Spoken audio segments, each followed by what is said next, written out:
Bueno, yo voy a hablar primero porque tengo poco para decir. Me parece que es importante no solo escuchar también a los compañeros, por supuesto, sino básicamente que cuenten quienes son parte de la gestión del juicio, además de su compromiso personal, por supuesto, como la doctora Fernández Abello y como José Nevia. Yo pensaba cómo empezó esta causa. Cuando empezó esta causa, en realidad cuando la presentamos por primera vez, allá por el año principio del 87, cuando ya estaba impulsado e iniciado el proceso de punto final, que era el que nos daba 60 días para presentar todas las causas, logramos presentar la del Ejército, que era la que se había hecho toda la investigación y tenía la mayor cantidad de testigos y la mayor cantidad de imputados. Pero la causa de Marina, la urgencia de presentarlo, se había desarrollado muy poco. Estaba Mendía, por un lado, como la cabeza más importante, y había una cantidad limitada de testigos en ese momento que tenían que ver con esa primera parte. Por supuesto que todo giró y gira y ha girado hasta estos días de la mano de un testigo central, yo no voy a dar el nombre acá, no vale la pena, que es quien permitió, entre otras cosas, por ejemplo, poder saber que la Marina había sido la responsable fundamental de su secuestro y su desaparición, como es el caso del compañero Gerardo Víctor Carcedo, que por entonces era concejal del Frente Justicialista de Liberación. Y bueno, esa causa empezó en esos términos. Cuando uno hoy mira la causa, cómo está, cuando hoy mira esto que hoy se está presentando para que se conozcan sus detalles y se conozca todo lo que tiene que ver, cuántas son las víctimas y quiénes son los totales responsables, uno se da cuenta el enorme laburo que han hecho los fiscales que han intervenido en esta causa desde entonces. El gran trabajo de Hugo Cañón, el enorme trabajo de Abel Córdoba y por supuesto el gran trabajo que han hecho para cerrar en muchos términos lo que vienen haciendo José Nevia y Miguel Palazani. Por lo tanto me parece, y de alguna manera relacionado con lo que se ha dicho acá en muchos aspectos, propiamente del mismo video que se acaba de mostrar, es que este es un esfuerzo de todos. Es el esfuerzo de los que actuaron directamente, es el esfuerzo de los que hicieron el primer laburo, como Noemí Labrune, como Ernesto Malicia. Es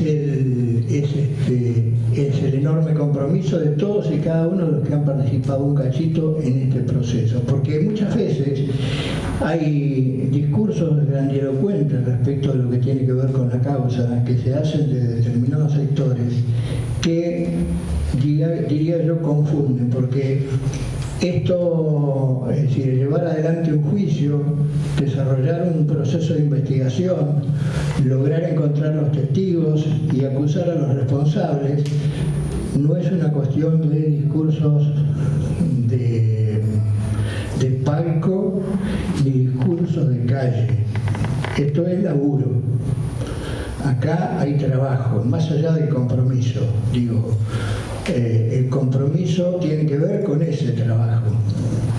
Y lo digo así porque uno se va poniendo viejo y se va cansando de algunos discursos y se va cansando de que algunos se quieran trepar a determinadas circunstancias, cuando el laburo y el compromiso tiene que ver con la gente común y con aquellos que, vuelvo a repetir, desarrollaron un trabajo muy fuerte, donde dejaron gran parte de su vida en ese recorrido y que nos permiten hoy lograr esta nueva etapa, que es la tercera etapa de los juicios, aun cuando todavía nos faltan y aun cuando todavía tenemos mucho para pedir y mucho para exigir. Cuando digo para pedir me refiero en cuanto a que cada vez haya más gente detrás de todo esto, Pero en cuanto a exigir, y esto lo venimos hablando hace un tiempo y lo estamos viendo, es que necesitamos que este tribunal, que ha hecho gran laburo en este sentido, profundice estas cuestiones. Digo, de pronto uno ve que algunas cosas se flexibilizan en extremo y no debería ser así. Digo, porque al momento de flexibilizar hay que poner en la balanza primero las responsabilidades de estos genocidas y después qué posibilidades tuvieron nuestros compañeros en ese momento. Y después ver que todavía los que sobrevivimos a esa etapa no vamos a esperar 40 años más. No corresponde, no debe ser así. Entonces queremos que las cosas se aceleren, queremos que esto tenga cada día más velocidad, queremos que en lugar de ir agarrando de grupitos, estos genocidas vayan sumándose a juicios que están en marcha. Esa manera de concentrar ese trabajo tiene que ver con la eficacia justamente de la condena y con la eficacia del funcionamiento de la justicia. Nosotros esperamos y seguiremos esperando de este tribunal lo mejor, porque realmente ha cumplido un rol fundamental, lo hemos reconocido más de una vez. Y esto me parece que es importante. Así que la presencia de ustedes, la posibilidad de que eso avance, la comprensión de que esto no es simplemente, esto fue una coyuntura histórico-política que buscamos justicia y esto se termina en el propio hecho judicial, sino que tiene que ver con una cosa mucho más profunda que va a lo social. Y a partir de ahí creo que nos va a permitir seguir construyendo una patria cada vez más justa, una patria cada vez más libre, una patria cada vez con más posibilidades de ser igualitaria en todos los aspectos. Eso implica la lucha y esa lucha tiene que ver a lo que decía al principio, tiene que ver con aquellos que le dedicaron su vida a todo esto para lograr que hayamos llegado hasta aquí. Así que, bueno, quería decir eso nada más porque lo dejo en el resto de las manos a los compañeros.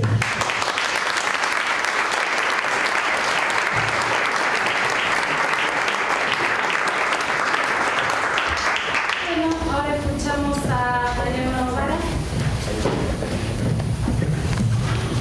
Sí, buenas tardes. Yo estoy como representante de Movejupa, que es el movimiento por la memoria, la verdad y la justicia de las víctimas de la dictadura militar en la ciudad de Punta Alta y lógicamente no en toda la región. Como movimiento, para nosotros llegar a esta etapa es tremendamente significativo. Creo que el día 8 de julio es una fecha que viene a marcar en la comunidad de Punta Alta un quiebre. Es el comienzo de otra etapa. Comienza a correrse el telón de toda una historia que intentaron ocultar. Y para los puntaltenses, el hecho que los nombres de muchos que se hacían llamar señores y aún hoy continúan parados en esa concepción de que los militares siguen siendo dueños de la vida de todos los puntaltenses, creo que comienza a caerse todo ese armado.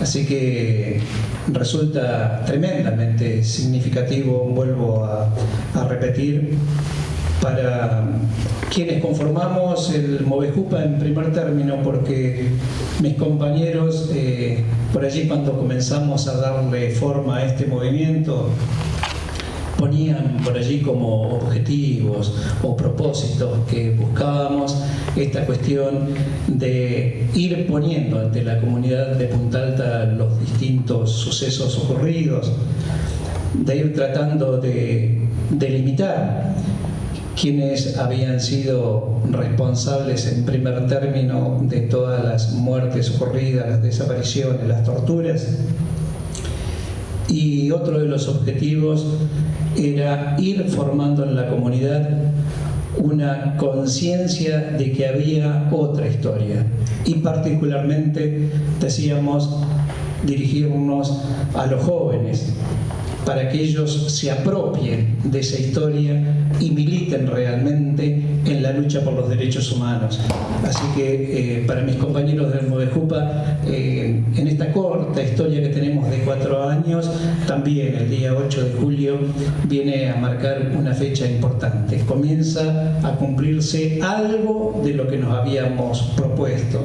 Decir, aquí hay culpables, tienen que ser llevados ante la justicia, tienen que rendir cuentas ante el pueblo de lo que han hecho, y los ciudadanos de Punta Alta tienen que comenzar a perder el miedo. Hoy todavía queda en Punta Alta esta cuestión que fue o quiso ser grabada a fuego, de que realmente los integrantes de la Marina habían actuado en una guerra. Aunque les pueda parecer a muchos extraño esto, pero es común escuchar todavía en nuestras calles esta cuestión. Gracias a nuestros marinos hoy podemos tener una patria, porque ellos tuvieron que estar participando de una guerra contra esos subversivos, apátridas y demás. En Punta Alta caló muy hondo la teoría de los 2 demonios, que todavía se sostiene, porque al igual que toda esta región, fueron tremendamente sistemáticos en el plan de aniquilamiento y también en la utilización de los medios de comunicación para ir haciendo casi natural este tipo de discurso en toda nuestra zona, ¿no? Así que allí en Punta Alta hoy todavía esto por muchos es mantenido. Creo que ya con la realización de los juicios, por allí algunos comienzan a pensar distinto. Eso que antes decían, por algo será, ahora también creo que ellos tienen que comenzar a preguntarse que por algo será que están frente a la justicia para rendir cuentas de todos los atropellos que cometieron. Creo que en el fondo, decía el compañero Eduardo, acá no se trata simplemente de discurso, sino se trata de una acción de estricta justicia para la cual hay que poner mucho trabajo, mucho esfuerzo. Bien, a nosotros por allí se nos mezclan estas dos cuestiones. Es esfuerzo, es trabajo, es dejar que la justicia actúe, pero pasa también por el lado de los sentimientos, pasa también por el lado de los afectos, porque llevamos más de 30 años sufriendo para que por allí comiencen a escucharse las voces que vienen a poner verdad sobre lo que ocurrió allí en nuestra ciudad. Entonces tenemos contenido mucho dolor, tenemos contenido mucha bronca, muchas ganas de gritar, pero no nos mueve el odio, nos mueve la sed de verdad, nos mueve la sed de justicia, nos mueve el deseo de que todos en la comunidad de Punta Alta comprendan de que este hecho de llevar a juicio a los marinos es una etapa más en el crecimiento de nuestra sociedad.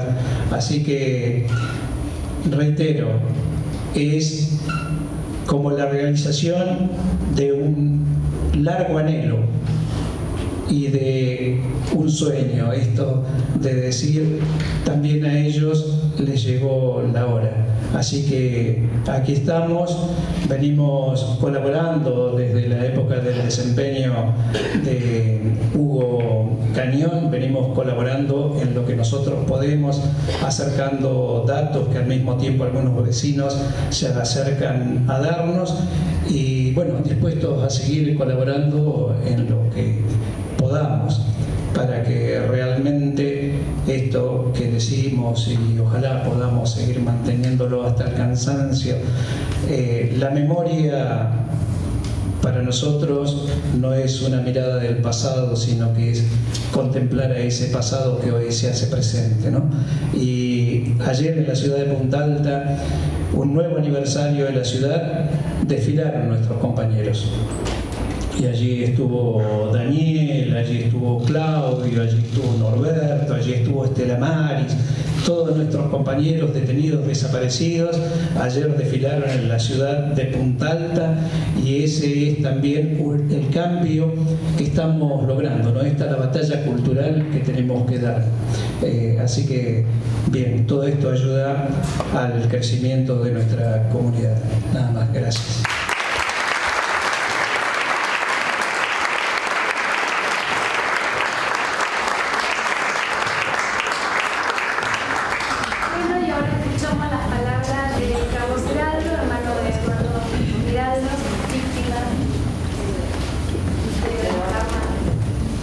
Bueno, buenas noches.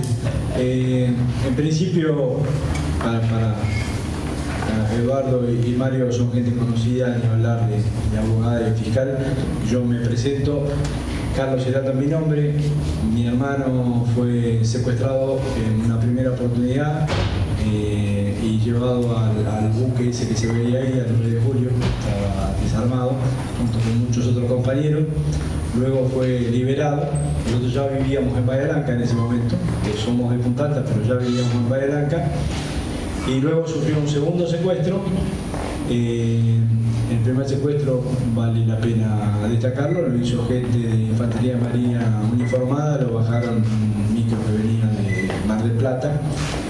Y en el segundo secuestro, que fue en nuestra casa acá en Bahía Blanca, muy cerquita de acá, vino gente encapuchada, pero que claramente pertenecía a Infantería.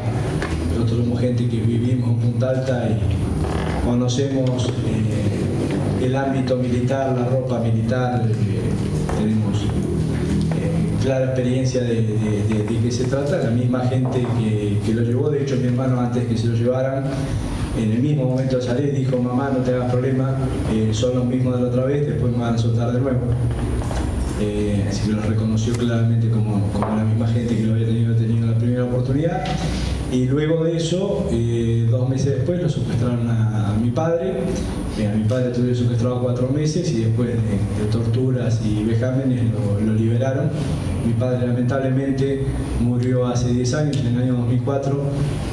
No puede ser testigo hoy en esta causa, ni puede tener la alegría de poder ver que se juzgue a quienes fueron fundamentalmente no sus represores, sino quienes se llevaron a su amado hijo mayor, digamos. Esto como prólogo para poner al tanto de qué se trata. O de qué se trata nuestra historia en particular. Son muchas las historias que hay que contar en esta causa, lamentablemente también. De todos modos, una de las primeras cosas que me viene a la cabeza es pensar que hace ya tantos años, cuando nos fuimos de aquí de Bahía Blanca, después del secuestro de mi padre, escapándonos, obviamente, a un exilio interno, a una ciudad grande como para que no nos pudieran ubicar, porque acá ya estábamos demasiado ubicables, a la casa de un tío, que acá está mi prima, en el campo, primero 4 meses para poder hacer que mi padre se reponga, y luego poder irnos a Buenos Aires para escaparnos de esto. Ni en ese momento, ni mucho tiempo después, jamás me hubiera ocurrido que esta instancia la iba a poder vivir. La instancia de llegar a que sean juzgados los represores y que llegáramos aquí, verdaderamente es, por cualquiera de todos los compañeros de esa época, absolutamente impensable. Jamás se nos hubiera ocurrido que hubiéramos llegado a esta instancia. Quizás nos parece ahora, ¿sí?, demasiado tarde, quizás nos parece que es muy lento, y la verdad que es lento y que es demasiado tarde, o tarde al menos. Pero por otro lado hay que valorar qué se está haciendo. Y se está haciendo porque hubo una voluntad política para que esto suceda. Y esto es importante tenerlo en claro y destacarlo, porque también hubo voluntades políticas que quisieron que esto no suceda, ¿sí? Y también tenemos que recordar y tener memoria para eso también.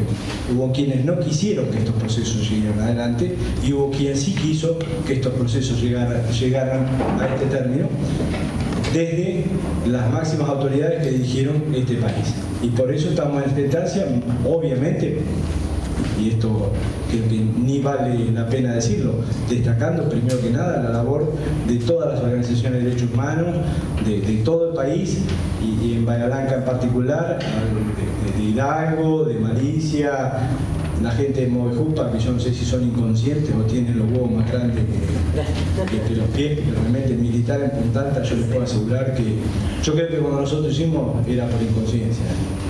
Hay que tener una sangre total para hacer eso.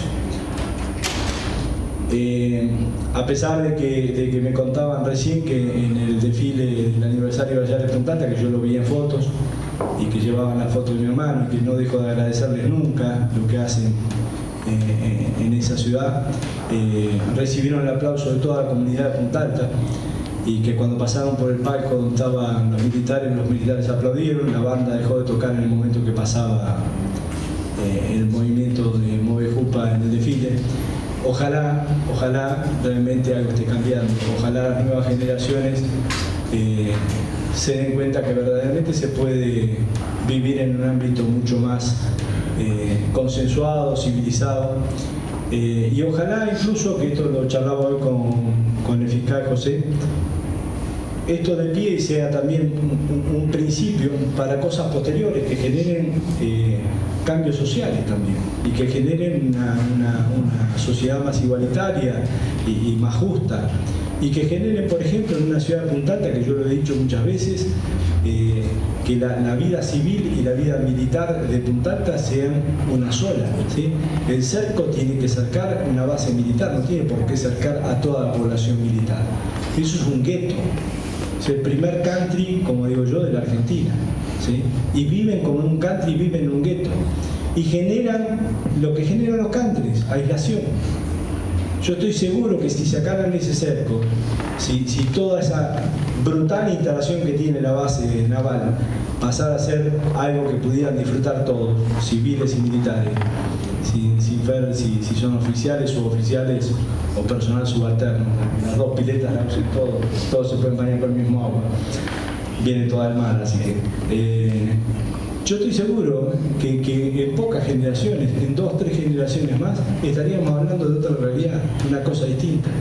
Estoy seguro que si los mezclamos con nosotros los vamos a convencer de que se puede vivir mucho mejor. Bueno, por otro lado, porque hay tantas cosas que no quiero decir, pero fundamentalmente no quiero olvidarme de este agradecimiento a las organizaciones de derechos humanos de Bahía Blanca, de Punta Alta, y fundamentalmente de los hijos en Bahía Blanca, que son los hijos de todos nosotros, a Ale, Julita, incansable. Julita es para nosotros la hija de todos, es la hija de mis más entrañables amigos, la sobrina del más entrañable amigo. Por ella yo veo en Bahía Blanca, escucho en Bahía Blanca y tengo el corazón en Bahía Blanca, porque está ella para decirme todo lo que está pasando como si yo estuviera parado acá.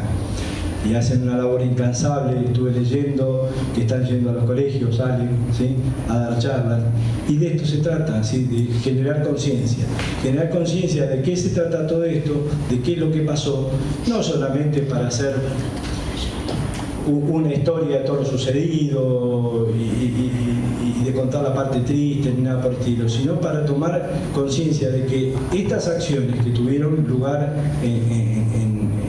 a partir del 24 de marzo del 76, que generaron no solo las primeras víctimas, las víctimas directas que hoy hablábamos, que uno no sabe cómo llamarlas, todas las víctimas directas, indirectas, en primer grado, en segundo grado, tercer grado, y en realidad en los múltiples grados que tienen, porque básicamente la víctima del golpe del 76 fue toda la sociedad argentina, si nos alcanzó a todos, en mayor o menor medida. Obviamente, a mi hermano, a mi papá le tocó de una forma, a mí me tocó de otra, a mi mamá le tocó de otra, ¿sí? Pero le tocó a mis hijas, le tocó a las hijas de Daniel, le tocó a nuestros hijos que no tienen su padre. Todas nuestras vidas se podrían haber desarrollado en formas totalmente distintas si no hubiera sucedido todo lo que sucedió y todo el mal que se le causó al país. Y no nos olvidemos que el 2 de abril de 1976 empieza la otra parte, que es la parte central, la parte de fondo del porqué del golpe de Estado, ¿sí? Con el discurso del señor Martínez de Oz, ¿sí? Ese 2 de abril que nosotros recordamos como el hecho de Malvinas, ¿sí? Tenemos que recordar el 2 de abril de 1976 como el principio de una política económica que nos sumió en la pobreza, en el desamparo, en la ruptura de toda la industria nacional, ¿sí? Absolutos niveles de desempleo, un endeudamiento inimaginable, y todo eso nos afectó a todos y nos sigue afectando a todos y lo vemos todos los días. Ni hablar de que está en boca nuestra estos días, quizás más que otros, pero las consecuencias, ¿sí?, van mucho más allá del asesinato, de la tortura, de la vejación y de la desaparición. Para ello fue un medio, ¿sí?, sacar del medio a quien podía de algún modo presentar una opción distinta a la que se pretendía. Bueno, luego el resto creo que vendrá en este juicio, que al fin se inicia después de tanta dilación, que va a ser lento, lamentablemente muy lento, que esperemos que de un lado y de otro no se muera nadie más, que por lo menos terminemos condenando a todo lo que haya que condenar y que los que tienen que ver justicia la puedan llegar a ver. Dios lo quiera así. Y por otro lado, que sigamos tirando el piolín y sigan saliendo cosas, ¿sí?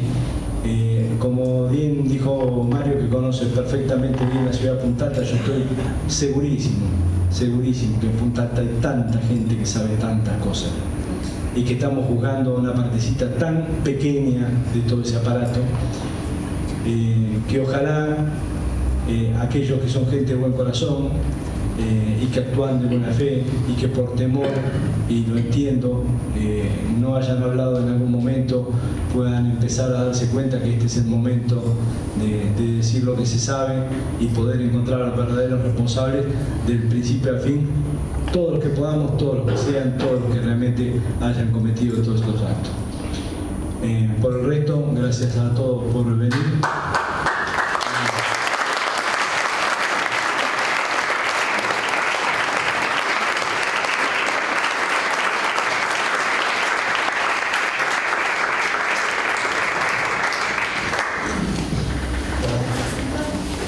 No, me presento sola, gracias. Yo soy Mónica Fernández Abelio, soy abogada de la Secretaría de Derechos Humanos de la Nación. En primer lugar, le quiero agradecer a la agrupación Hijos por haberme invitado, y como veo muchas caras nuevas, les comento a los que no saben que la agrupación Hijos no tiene ningún tipo de subvención y que todas estas actividades que ellas realizan en las escuelas, etcétera, ponen dinero de su bolsillo. Por eso han traído hoy unas remeras y los invito a todos a que contribuyan, no se pongan mal, chicas, a que contribuyan con la agrupación, porque esto cuesta mucho esfuerzo y realmente es impresionante cómo trabajan estas chicas.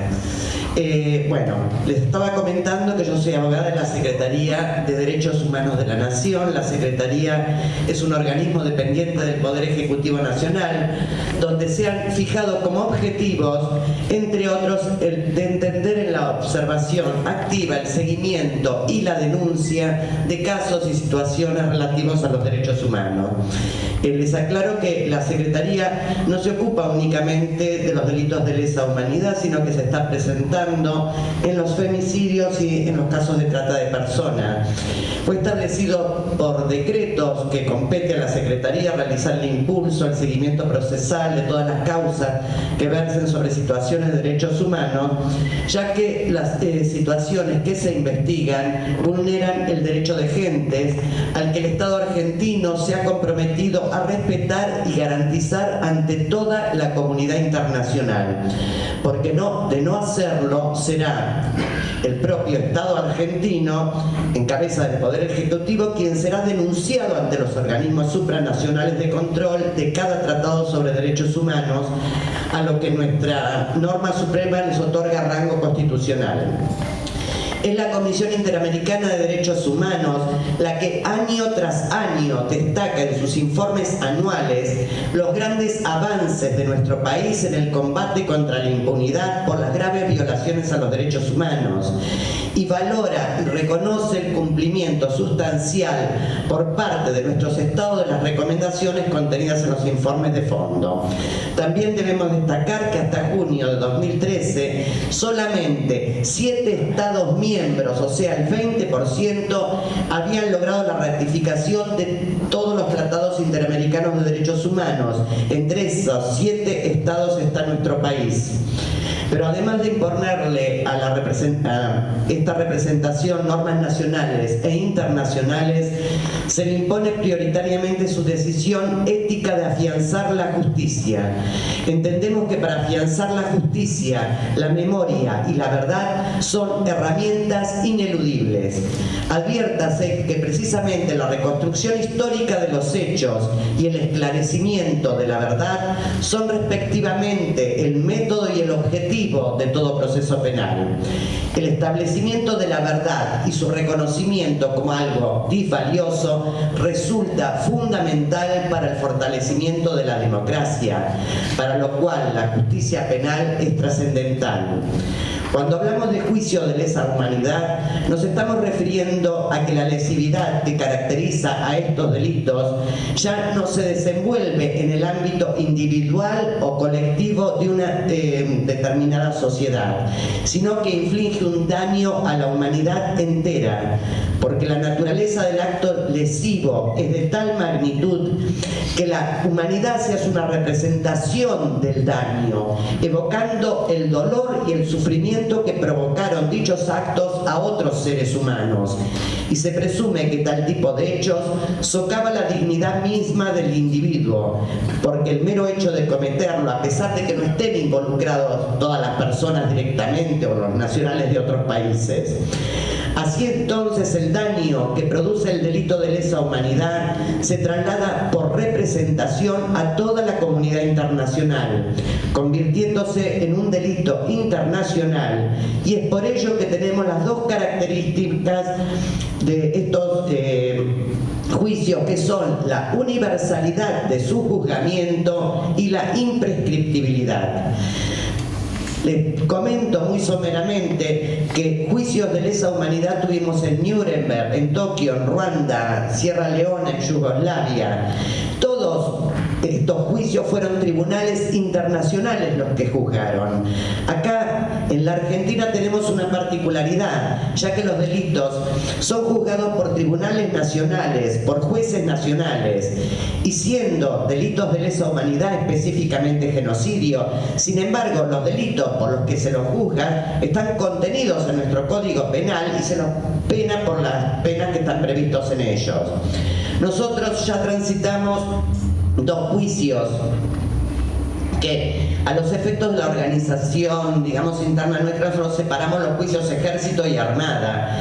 Hemos transitado 2 juicios de ejército, que ya con condena, y está por comenzar este, que es el primer juicio de armada. Es sumamente importante tener en cuenta que en orden de importancia tenemos en primer lugar la Escuela de Mecánica de la Armada y en segundo lugar la Base Naval Puerto Belgrano. Destacable en este juicio es que se van a juzgar los hechos de los empleados de la nueva provincia, Henry y Loyola, y entre los desaparecidos vamos a tener los casos de Colimbas, Guillermo Aníbal Aguilar, Leonel Eduardo Saubiete, Elvio Alcides Meline y Jerónimo Orlando Altamirano. De eso se va a encargar mis compañeros de hablar, ¿no? No, pero más profundamente. Como expliqué anteriormente, a los procesados se los juzga por los delitos tipificados en el Código Penal: homicidios, tormentos, privación ilegal de la libertad, etc. Para los que no me conocen, ahora me van a conocer, porque desde el primer juicio llamó mi atención que no hubiese una imputación de violación o abuso sexual, siendo que las víctimas mujeres, ya sea de manera elíptica o directamente, habían denunciado estas circunstancias en las diferentes instancias en que declararon, ya sea en la CONADEP, en el juicio de la verdad, en Fiscalía, etc. Todos sabemos que las mujeres víctimas de cualquier delito tienen un plus de violencia porque también pagamos con el cuerpo. Fue el feminismo materialista quien elaboró la idea de que el núcleo de la opresión a las mujeres se encontraba en la violencia sexual ejercida sobre las mismas. La última dictadura militar en la Argentina instauró un plan sistemático y generalizado de violación de derechos humanos que incluyó una práctica que afectó primordialmente a las mujeres, la violencia de género y la violencia sexual, y que no habría afectado de este modo sistemático a los detenidos varones. La manera de infringir dolor habría tenido condimentos diferenciados cuando la víctima era una mujer. Se habría demostrado a través de numerosos testimonios que la violencia sexual y la violación era una práctica permanente en los centros clandestinos de detención, en el contexto de encierro y coacción extrema al que fueron sometidas las víctimas.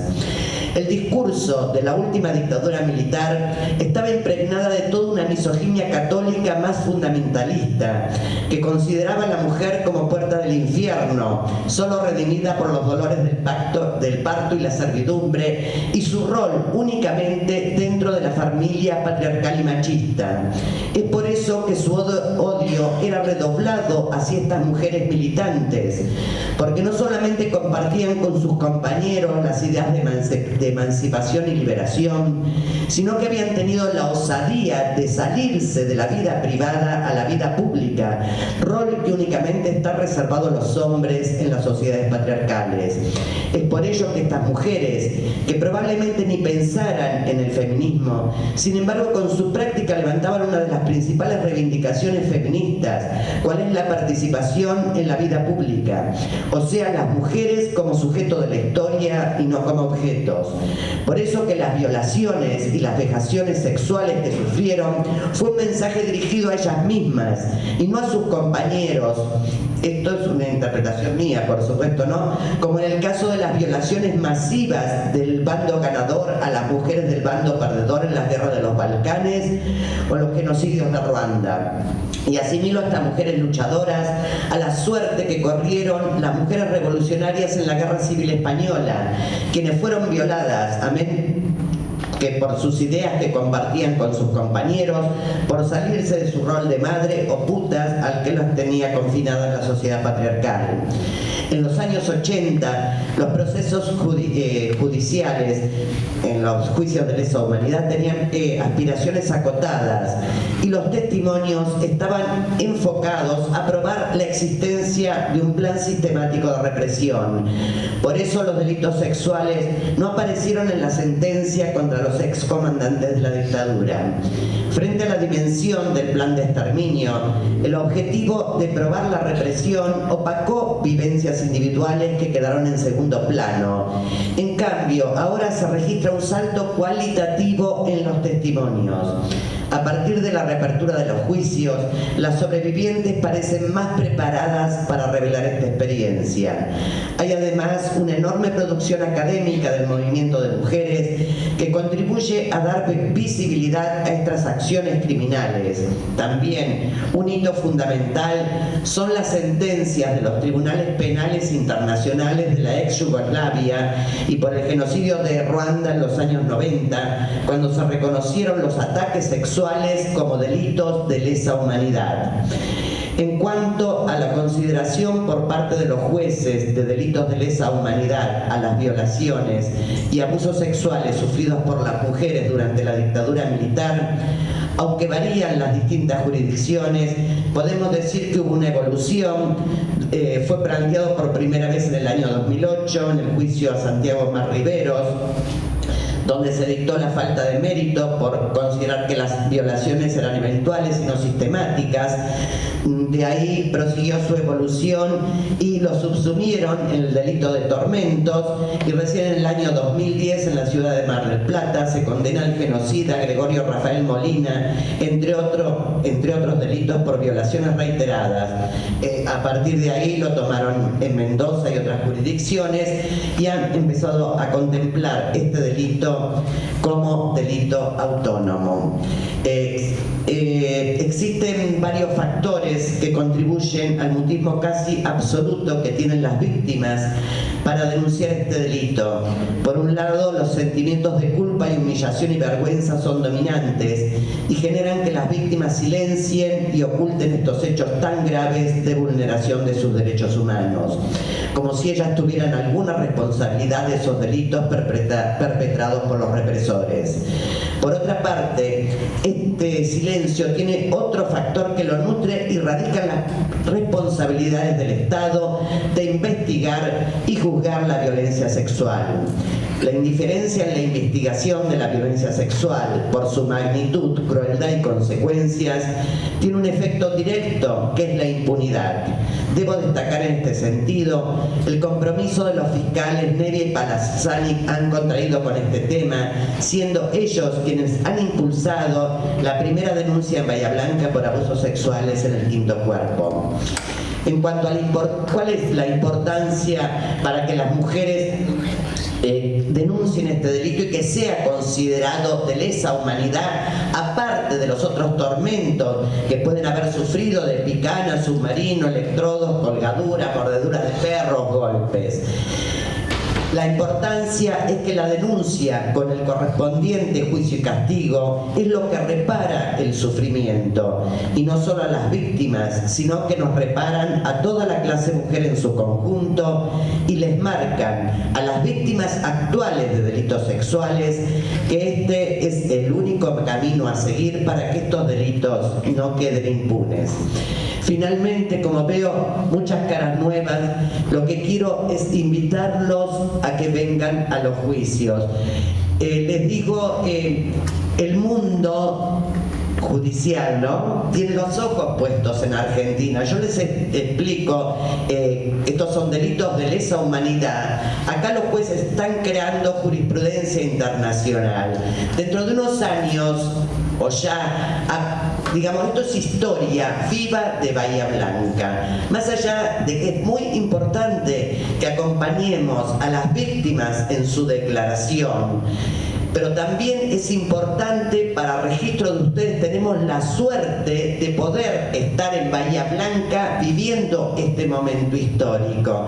Entonces creo que es muy importante nuevamente que estemos ahí, que podamos escuchar a las víctimas y que veamos cómo es un megajuicio con todos los represores para todos nosotros. Así que bueno, nada, es invitarlos a todos a que nos acompañen. Gracias.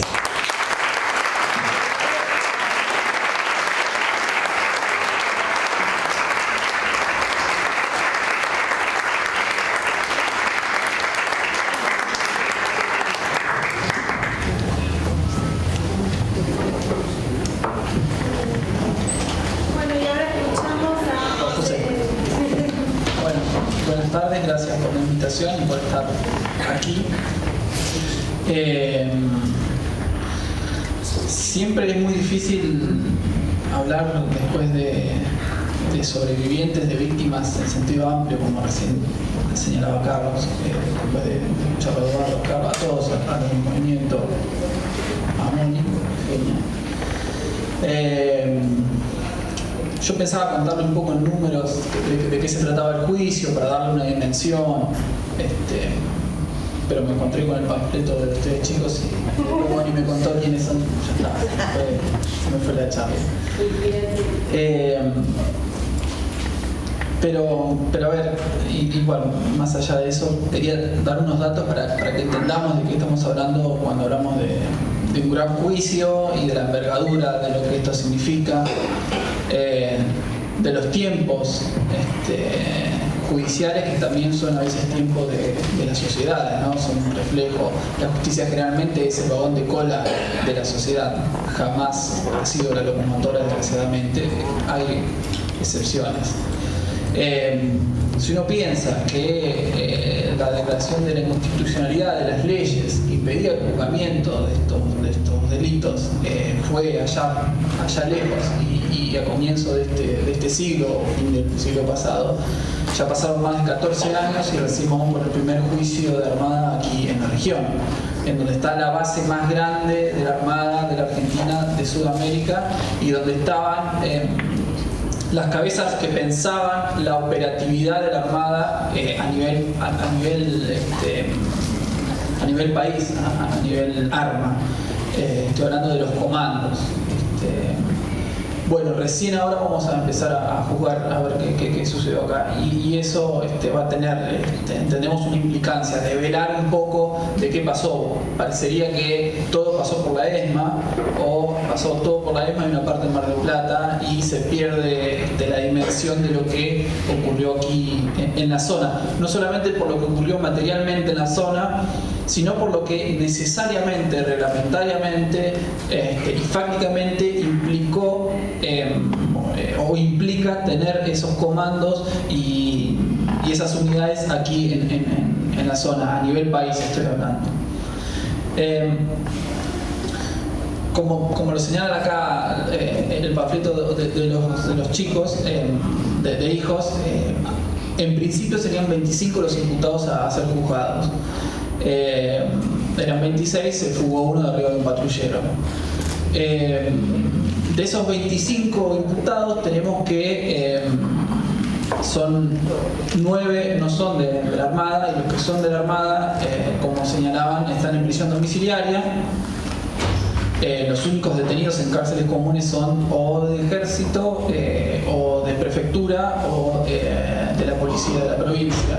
Los imputados son de la Armada, de prefectura, que estaba subordinado a la Armada en aquella época, del ejército porque hay víctimas, en total son 66 víctimas, 66 hechos los que se van a ventilar, de cuales 13 son desaparecidos y 5 fueron asesinados. Lo que señalaba era, la prefectura actuaba como patota de la Armada, y hay imputados del ejército porque muchas de las víctimas fueron secuestradas por la Armada, pasaron por algunos de los centros clandestinos que funcionaban, uno en la base naval Puerto Belgrano, que era un buque, el 9 de julio, un mellizo del Belgrano, o en la base de infantería de marina, que es baterías, y luego eran llevados a algunos de los centros clandestinos que tenía el ejército, o bien eran capturados por la Armada o por la prefectura y luego conducidos a uno de los centros que tenía el ejército, ya sea la escuelita o el que funcionaba en el batallón de comunicaciones 181. Por eso tenemos imputados de la Armada, de la prefectura, del ejército, también de la policía provincial y del servicio penitenciario, porque algunos de los sobrevivientes, una de las metodologías para largarlos después de un largo proceso era intentar blanquearlo a través de su paso por las cárceles. Eso en cuanto a los imputados. Hablaban de lo que tarda en llegar la justicia. En la causa Armada, Mónica señalaba que había una separación administrativa entre lo que sucedió en el ejército, o lo que se juzga en el ejército y lo que se juzga en Armada, pero lo que se traduce o lo que se trasluce, lo que yo estoy diciendo es que actuaban en conjunto. Y es claro que fue, y uno de los aspectos que se va a mostrar de manera clara es cómo se articulaban el ejército y la Armada. La separación en realidad de las causas surge de una incompatibilidad del juez de instrucción que lleva adelante la investigación. Como tenía alguna relación con alguno de los imputados en la Armada, tuvo que seguir investigando solo la parte de ejército y separar los imputados de la Armada. Esto también da cuenta de cómo las fuerzas, ejército, Armada y de seguridad, el entramado que existe en la región, ¿no? Esto que señalaban los compañeros del Modelo Jupa y lo que señalaba Carlos, de lo que sucede en Punta Alta, pero también lo que sucede aquí en Bahía Blanca.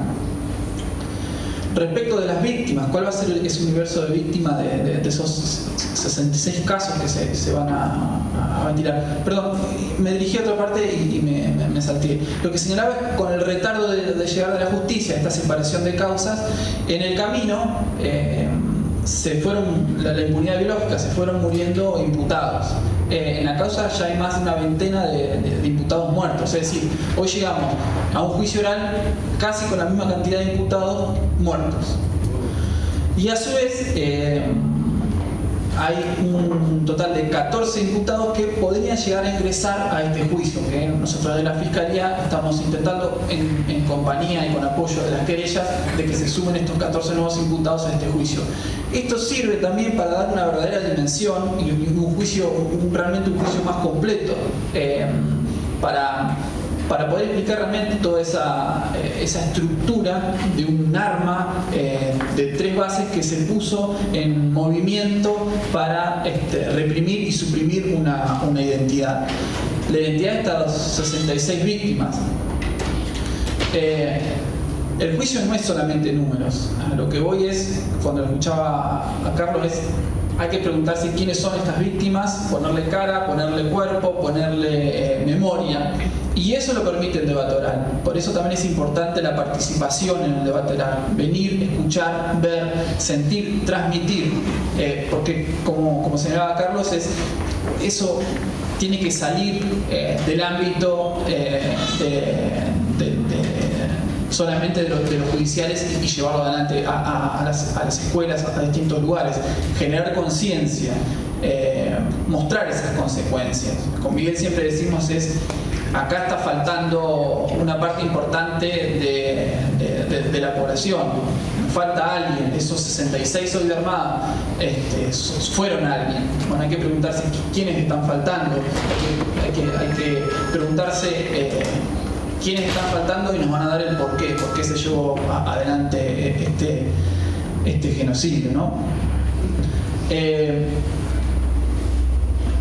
Por eso insisto en lo importante, en lo individual, en lo colectivo, en venir y escuchar, en escuchar a los sobrevivientes que tuvieron la valentía de poder contar el horror vivido, gracias a quienes hoy se pueden llevar adelante estos juicios. Y digo sobrevivientes no solamente en un sentido amplio, no solamente quienes tuvieron que vivir el horror de un centro clandestino, como el caso de Eduardo, sino también como el caso de Carlos, o la mamá de Carlos, que tuvieron que tener ese derrotero de salir con lo opuesto, y a partir de eso empezaron a buscar a sus seres queridos. Y no encontrar a sus seres queridos y tener que salir a buscar justicia de alguna manera. Y encontrar justicia después de más de 30 años. Una justicia tardía que es discutible si es verdadera justicia. Todo eso es lo que implica también ese debate en un debate oral, y son estos procesos que se liberan en comunidades, en comunidades locales de la zona. Por eso también entendemos nosotros que va a tener una importancia no solo jurídica el juicio, lo que va a suceder en Punta Alta y también aquí en Bahía Blanca, a partir de ventilar qué pasó detrás de esa reja que separa la enormidad de esas 18.000 hectáreas de la base con el resto de la zona. Todo eso va a llevar mucho tiempo.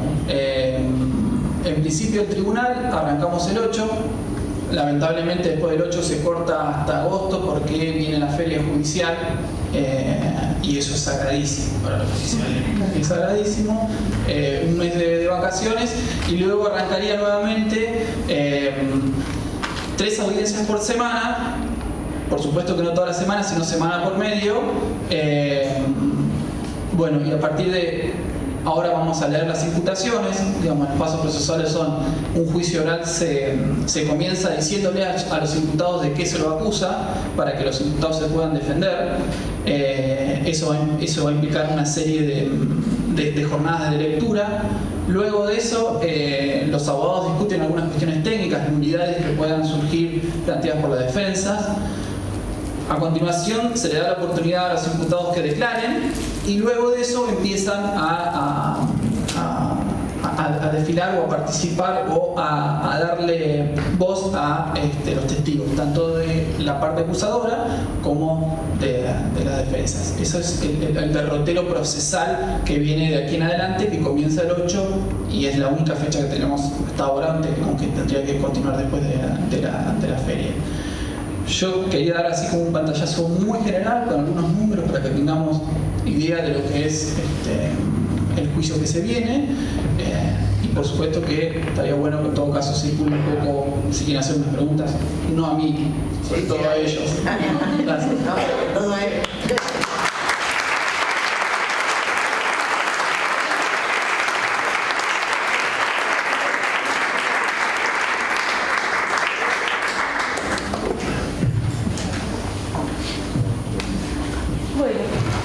Si por ahí los que quieran hacer alguna pregunta, que quieran participar, alguna duda que tengan, por ahí acá tenemos más. A ver, una preguntita. Suponiendo de que uno tenga que declarar y esté en el juicio, ¿hay una impugnación hacia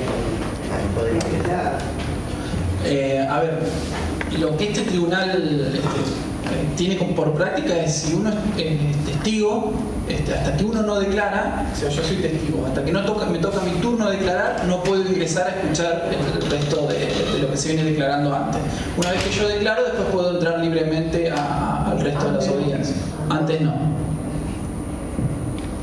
A ver, el tribunal tiene que establecer un cronograma de testigos. Desde la Fiscalía se propuso, se tomó esa propuesta, que sea cronológico en función de los secuestros. Va a haber algunas excepciones para algunas personas. En función de eso se va a diagramar un cronograma que se va a ir dando a partir de que el tribunal empiece a hacerlo. Todavía no hay ninguno. Ahora, se van a transmitir por el sí. O sea, eso no es una contradicción también. O sea, si él está en la casa y se siente y lo vemos en la computadora, no es lo mismo que... ¿No? No, las primeras sí. Hay algunos actos procesales que sí se van a transmitir en vivo, entre ellos la lectura, que como vos bien decís, a ver, si vos me preguntás a mí en este tipo de juicio, pasaron 37 años, el código procesal está pensado para otro tipo de delitos y de juicios. El asesinato, o sea, entre una persona mata a otra, es ese el tipo de juicio, no para estas megas causas, porque el derecho penal no fue pensado para los genocidios. Bien, tenemos estas normas para juzgar esto. Lo que el código dice piensa la declaración de un testigo que no escucha a otros testigos para que no se contamine y en todo caso sea espontáneo y puedan existir contradicciones. Eso es un hecho que pasó hace 6 meses y vamos y declaramos en ese momento. Hechos como estos, que fueron colectivos, que pasaron más de 30 años, que nos juntamos, que charlamos, que revivimos, que nos contamos, no tiene mayor sentido que no es que se va a contaminar nuestros testimonios. Pero bueno, el tribunal entiende que hay que respetar esa regla. En otro juicio, en otras jurisdicciones, no hay problema que testigos que vienen después escuchen a sus testigos anteriores. Y de hecho la forma de controlar eso para las defensas o para los acusadores es el momento de preguntar. O sea, si un testigo no está diciendo la verdad, es muy fácil. Uno técnico se da cuenta y empieza a preguntar y ahí marcar las contradicciones. Doctor, ¿existe la posibilidad de que durante el juicio se haga algún tipo de recorrida o de reconocimiento del lugar, que vayan a Puerto Belgrano, vayan a baterías con los testigos? Sí, está pedido un reconocimiento en ese sentido. La idea sería que avanzado el juicio se haga no al comienzo porque, digamos, primero hay que escuchar un poco y conocer de qué se está hablando, pero después ir y reconocer en el lugar. ¿Irían a la dársena de Puerto Belgrano? ¿Irían a las baterías? No está establecido los lugares, sí a las bases, como se hizo en el primer juicio.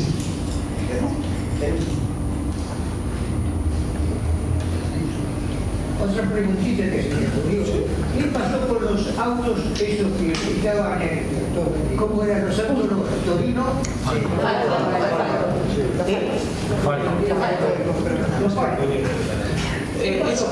Eso esos autos, ¿sabes? No sé si todo el mundo sabe, se hizo una inspección ocular, abrieron un galpón y había 35 Falcones de la época. Se los secuestró, digamos, después ordenó el secuestro con orden judicial y se mandó a hacer los peritajes y eso está todavía en proceso. Y los aviones que también están secuestrados, hay un par de aviones. Sí, en la base. Con la faja de secuestrado, hay uno en exposición, de escuela. Sí, hay uno que está dentro de un hangar y hay otro que está en el museo. En el museo de exposición y tiene esta faja, y eso también va a ser materia de prueba. Y eso es parte después del recorrido cuando se lleva adelante, se inspecciona eso. Igual esos aviones son, es raro porque es como en vez de secuestrar ropa o secuestrar un peine, secuestrar un avión como elemento de prueba. Esos aviones están secuestrados en la causa que se están investigando, los vuelos de la muerte. ¿No son es para esta causa? Pensé que era para esta causa. Tengo una cuestión lo que dijo Mónica. Resaltó el hecho de que en este caso los juicios de su humanidad son juzgados por tribunales nacionales. Eso yo punto por total ignorancia. ¿Significa algo bueno, algo positivo? Porque mencionó que en el caso de Nuremberg y de Golane eran tribunales internacionales. Y claro que es algo positivo porque significa que el país puede tener una justicia independiente para juzgarlo. ¿Me explico? Es algo muy positivo. Entonces, por eso digo, ustedes fíjense, chicos, que, digamos, acá hubo un plan que se llamó el Plan Cóndor. No era la dictadura en Argentina, eran todos los países de América Latina. Somos el único que está juzgando. Somos el único. Y con jueces nacionales. Entonces, por eso digo que es una oportunidad histórica, tal vez porque a veces nos pasa que cuando uno está viviendo un momento, digamos, bien, cuando están muy enamorados, por ahí no se dan cuenta hasta que lo pierden. Bueno, esto es algo más o menos igual.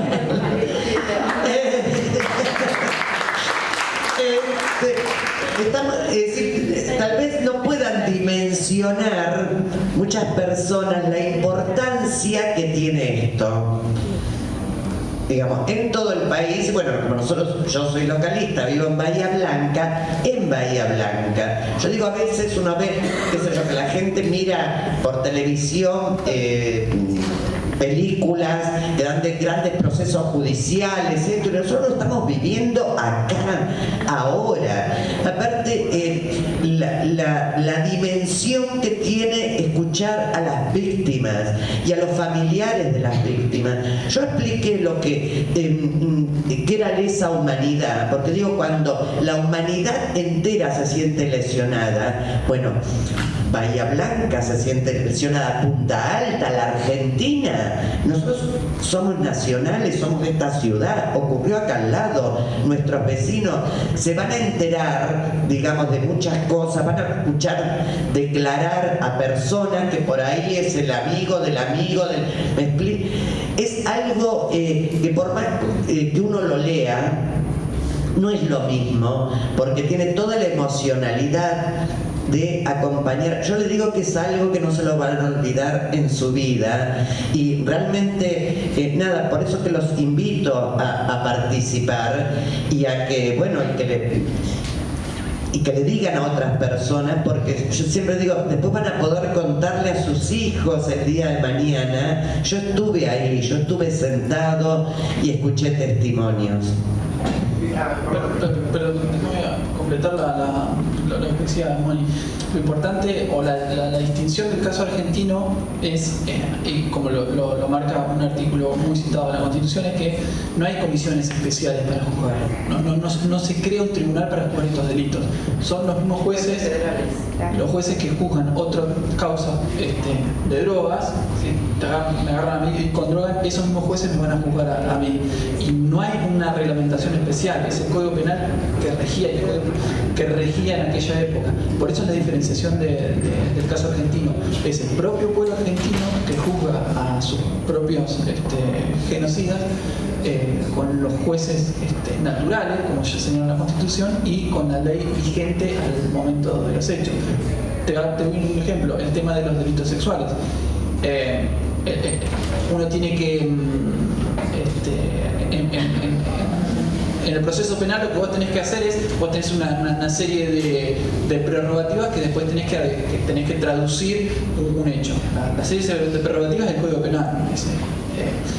En aquella época los delitos sexuales eran la violación o hay un delito contra el honor, ¿no? Y el honor que se cuidaba era el honor del hombre en realidad. Hoy existe lo que se protege es la integridad de la mujer. Cuando nosotros hacemos el requerimiento por delitos sexuales no podemos utilizar la figura actual porque no estaba vigente allá. Utilizamos aquella figura. Esa es la particularidad del caso argentino y de hecho los tribunales, insisto, no son comisiones especiales, no es un tribunal que se constituye para específicamente jugar eso, sino que son los jueces naturales. Sí, y justamente mi otra pregunta iba con ese tema. El tema de los delitos sexuales. En esta nueva tanda de juicios se ven. ¿Se está jugando los delitos sexuales también? En esta tanda, digamos, lo que vamos a ver, no hay ninguna imputación tampoco de delitos sexuales. Lo que le comenté, que se hizo una denuncia por fiscalía, al cual adhirió la querella, por todos los delitos sexuales de lo que sería la causa ejército, las que pasaron. Digamos, resumidamente, se dijo todas las mujeres que pasaron por los centros clandestinos fueron abusadas sexualmente, todas. Es que es la realidad, ¿no? Acá hay mujeres víctimas, igual vamos a escuchar también de víctimas hombres que por ahí comentan de sus compañeras o que escuchaban, etc. Y bueno, a partir de lo que ocurra en este juicio, todavía no sabemos. No digo más nada, pero no puedo decir. Pero no, lo que les puedo comentar es que hemos pedido a los jueces, digamos, los juicios son públicos, o sea, yo les estoy pidiendo a todos ustedes que vayan. Que si la víctima lo requiere, digamos, no hacer el juicio público para que pueda hacer la denuncia de abuso sexual, ¿sí? Porque, digamos, por ahí una de las problemáticas es, ustedes imagínense una cosa, las personas que declaran víctimas tienen entre 55 para arriba, ya tienen hijos, algunos tienen nietos y tal vez muchas personas no han hablado con su familia casi nada. Por eso les digo, ustedes tienen que estar ahí y ver lo terrible y desgarrante que ha sido esto. Si la persona ha estado secuestrada, ha sido torturada, no habló con la familia. Digamos que muchas personas la oportunidad que tienen para hablarlo es ahí cuando se sientan ante el juez. Pero su familia parece estar entre el público, generalmente van a acompañarlos. Y tal vez esa familia por primera vez escucha lo que su madre, o lo que su padre, o lo que su hermano pasó, porque nunca lo pudieron hablar. Por eso que también digo que es muy importante para las víctimas el acompañamiento, el ver que estamos, digamos, que toda la gente va. Porque, bueno, aparte se produce un hecho que les comento a los que no han ido a los juicios, es que nosotros a las víctimas cuando terminan de declarar las aplaudimos. Porque han tenido un gran coraje realmente, porque algunos están muertos de miedo, chicos, porque eso les hacemos, es decir, ellos han estado 40 años tratando de olvidar y nosotros, nosotros digo los abogados, el fiscal, que le pedimos que recuerden, y es un hecho, es como volver a revivir todo lo que pasó.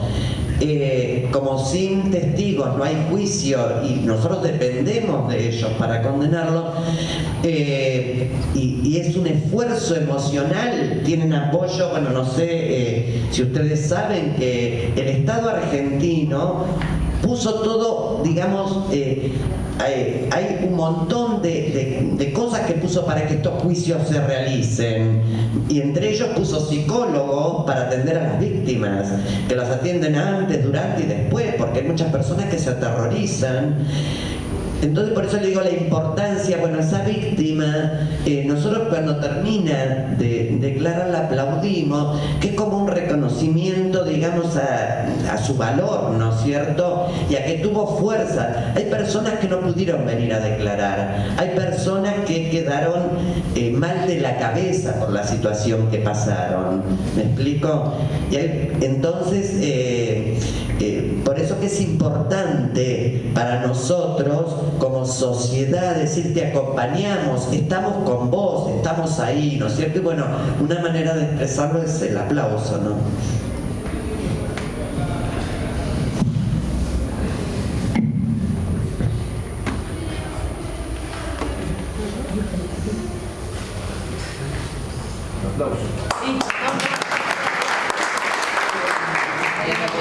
¿Puede agregar en el transcurso de juicio testimonios?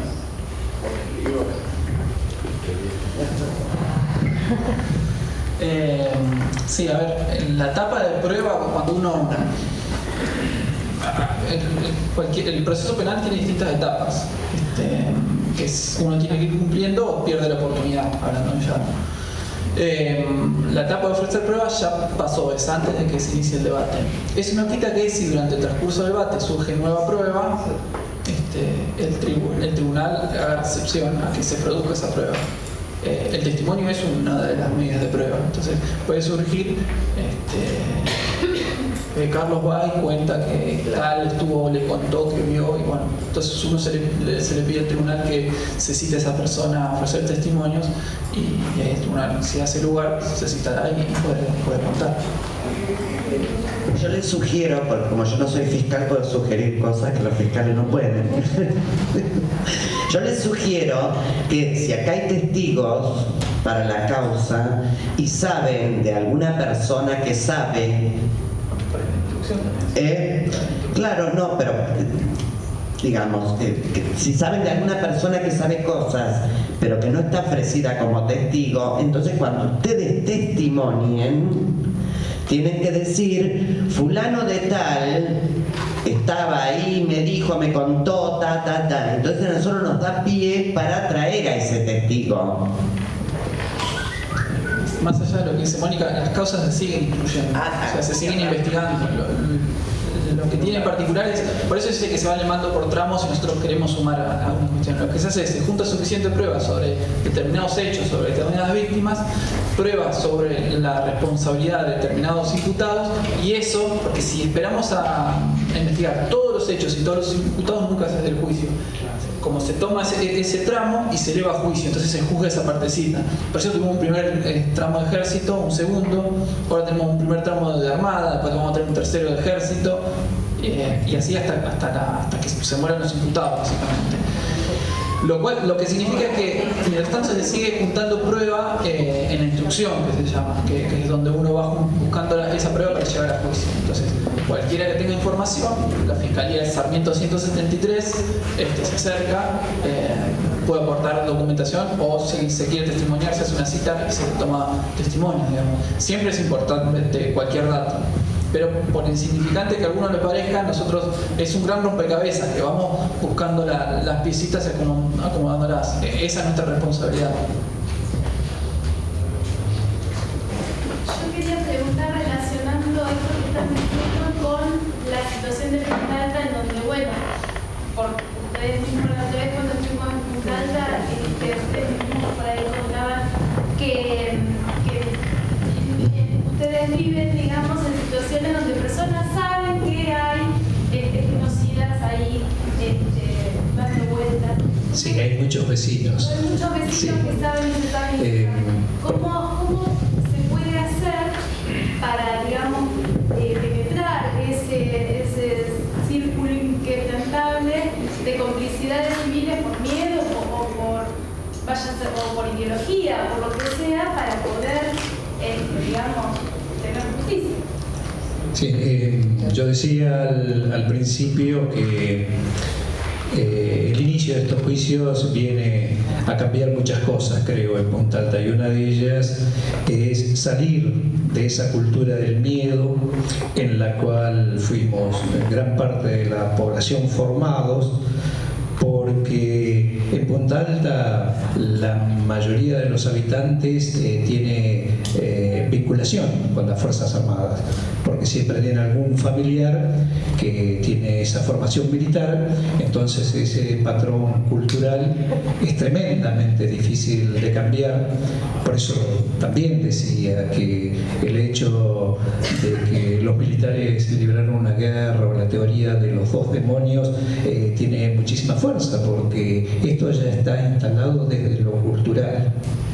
Creo que una de las maneras de romper ese cerco, bueno, fue la iniciativa de mis compañeros de decir: hagamos visible todas las injusticias, hagamos visible a todos nuestros vecinos detenidos, desaparecidos, el gran coraje de muchas familias, en el caso de Norberto, el hermano desaparecido y la familia por siempre subsumida también en el olvido y con el flagelo, más allá del dolor físico de la pérdida de un familiar, el ostracismo social al cual los puntaltenses condenamos, no tan solo a la familia de él, sino a todos los familiares, porque también era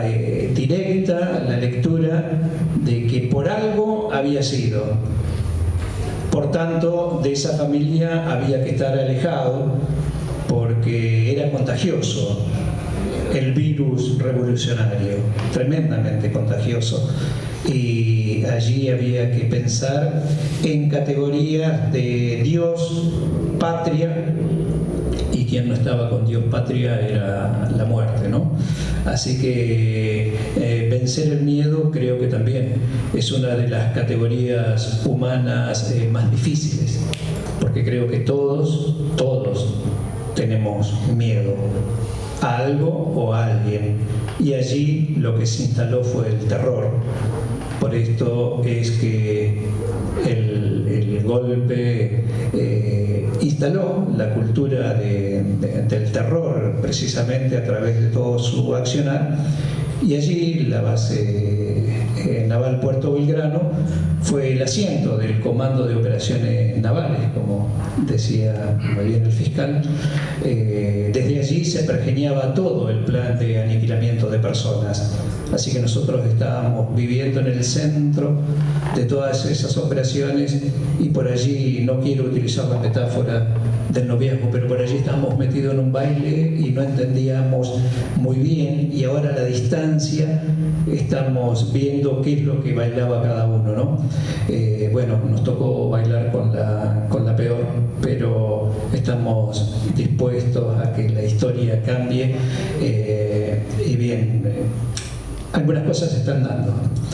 Y yo tengo que reconocer aquí públicamente a uno de los pocos medios y al periodista de ese medio que nos está acompañando permanentemente, y es por allí la única voz del periodismo que sale y se mete con seriedad en el tema de todo lo que ocurrió en Punta Alta, ¿no? Porque después hay otros periodistas que, bueno, viven precisamente de algún hecho, de querer dar alguna primicia, pero bueno, también que desde el sector de los medios estén poniendo ante la sociedad lo que ocurrió, nos puede hacer romper esta barrera cultural que sí, seguramente es muy difícil de mover, pero estamos luchando también contra eso porque están nuestros 30.000 compañeros detenidos desaparecidos, así que ellos merecen que nosotros estemos también en esta lucha. Yo quería agregar dos cositas más. Por ahí cuando hablé en principio no lo dije y no quiero dejar de decirlo. Me lo recordó Mario recién cuando decía esto de que algo habrán hecho. Y lo decimos siempre y no nos vamos a pensar, sino obviamente que hacíamos algo, si no nos venían a buscar. Nuestra casa era una casa de militantes de la Juventud Peronista, quizás el centro más importante en Punta Alta, de donde salía mucha de toda la política, creación de unidades básicas, luchar por un mundo mejor, con claras ideas políticas que las seguimos manteniendo hasta el día de hoy. Hacia eso iban y eso atacaron. En cuanto a cómo hacer que la gente que todavía no habló no hable, yo creo que lo principal, como dijo bien la doctora, es darle la trascendencia que estos juicios tienen, que realmente, como bien dijo, parece que no los dimensionamos en su justa magnitud. La doctora nombró 4 o 5 juicios internacionales de lesa humanidad, ¿sí? 4 o 5 solamente, ¿sí? Y el de Argentina, que es un super mega juicio, con todas las características que tiene, particulares que también mencionaron, obviamente mucho mejor que yo, el doctor y la doctora, realmente tienen y deberían tener una trascendencia internacional mayúscula. Pero para esto se tiene que cumplir con esta consigna que los chicos bien ponen acá, digamos. Los juzga un tribunal y los condenamos todos. Pero para que los condenemos todos, no podemos ser 50 en cada juicio, 20, 30, inicia un juicio y somos 100, 200. Es decir, evidentemente no se le está dando la trascendencia que deberían tener estos juicios, y cuando se le dé la trascendencia y se vea que es cada vez más la gente que va y que dimensiona esto que verdaderamente está pasando, que es histórico, muchos otros se van a sentir en mejor condición de poder hablar y participar, porque van a sentir que están dentro de un paraguas mucho más amplio, ¿sí? No nos olvidemos que el miedo existe todavía, ¿sí? Y existe más aún en estos lugares donde la gente, como bien dijeron acá, convive con un vecino que piensa diametralmente opuesto a lo que piensa uno.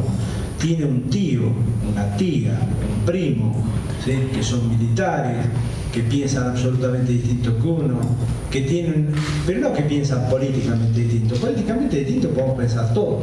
Así que piensan que en el juzgamiento de lo sucedido tienen una visión absolutamente diferente, o la teoría de los 2 demonios, o que todos en algo andaban. Hay un libro, no sé si ustedes conocen a Gabriela Ceruti, que es una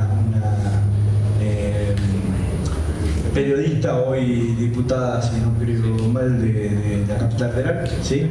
De Capital Federal, que es puntaltense, más joven que yo, tendrá 5 o 6 años más joven, que escribió un libro que a mí me lo acercó mi hija mayor hace como 10 años, literariamente quizás no sea lo más interesante para leer. Lo lamentable es que después me van a contar cómo se llama y no me acordaba. Pero, ¿No te acuerdas cómo se llama el libro? No me acuerdo cómo se llama el libro, pero si lo buscan en la página de Gabriela Ceruti lo van a encontrar fácilmente. Es su primer libro, donde esta chica que hizo su secundario en el Colegio Nacional de Bahía Blanca, de Punta Alta, perdón, el mismo colegio donde estudió mi hermano, donde estudié yo lo terminé acá en Bahía Blanca, pero lo empecé en Punta Alta. Estudió después que estudiamos nosotros allí, cuando ya el golpe había sucedido, cuando nosotros ya no estábamos, y cuenta, ella se va luego a estudiar a La Plata, lo hago muy resumidamente, y allí un día viendo televisión ve al famoso Tigre Acosta por televisión, ¿sí? Y para ella vio al papá de una de sus más grandes amigas, compañera de banco. ¿sí? Y como ya estando en La Plata había empezado a tomar otra dimensión, a escuchar a otro tipo de gente, a escuchar otro tipo de versiones de lo que había sucedido, empezó a investigar un poco más del tema y de allí salió este libro, que si bien, le vuelvo a repetir, no es que sea un libro desde el punto de vista literario, cada uno lo buscará. Para quienes vivimos en Punta Alta y seguramente para quienes viven en Bahía Blanca también, leerlo es leer la historia de Bahía Blanca desde que yo me escapé en adelante. Y relata exactamente lo mismo que está contando Mario, ¿sí? En algo andaban, los padres cuidando a los chicos, ni se le ocurría mencionar a Nancy Cereijo, a Batata del Agua, a Losbal, que eran, digamos, estábamos hablando de extremistas que eran compañeros míos, teníamos 17 años. Esos extremistas tenían 17 años como yo. Si Nancy Cereijo era una de mis más entrañables amigas, y para ellos era la extremista, digamos, ¿no? Sí, extremista, porque pensaba en un extremo opuesto a ellos, sí. Pero verdaderamente cuando ustedes ven ese tipo de libros, no vendo libros de Gabriela Cerruti, pero mírenlo y van a poder ver esa realidad que es tan difícil de romper en una ciudad como Punta Alta y como Bahía Blanca también. Bahía Blanca tiene características muy similares, ¿sí? Pero ¿cómo lo podemos romper eso? Participando, digamos, si acaso, no sé, 80, 100, bueno, traigamos 4 o 5 más cada uno para el día 8, ¿sí? Para que realmente la gente se haga eco, sea prensable, que los medios quieran venir, que quieran tomar nota y que quieran publicitarlo, ¿sí? Y en cada juicio que seamos cada vez más, en cada lugar, ¿sí? Donde estemos. Yo obviamente no vivo en Bahía Blanca, no vengo a todos los juicios de Bahía Blanca, no vine a todos los juicios de Bahía Blanca, voy donde puedo, no importa, si en definitiva son todos juicios por lo mismo. Gracias, ¿sí?